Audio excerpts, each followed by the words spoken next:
We have given function f and we have to calculate if our function f is increasing or decreasing for a given value.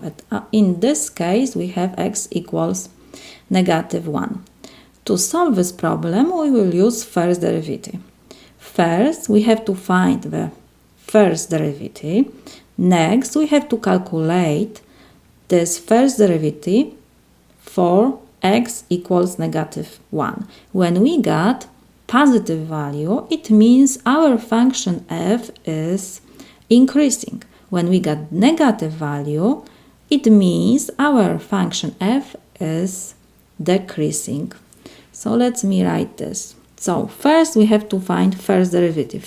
F prime of x is equal derivative of x to third is 3x squared plus derivative of 4x is 4 and the derivative of constant is 0.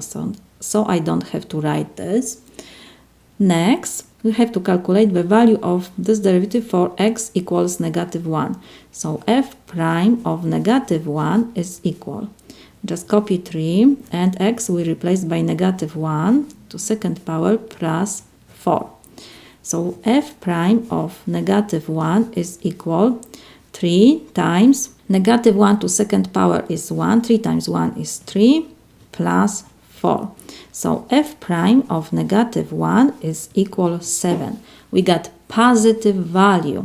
Positive value, it means our function f is increasing. Let me write this. F is increasing. This is my solution.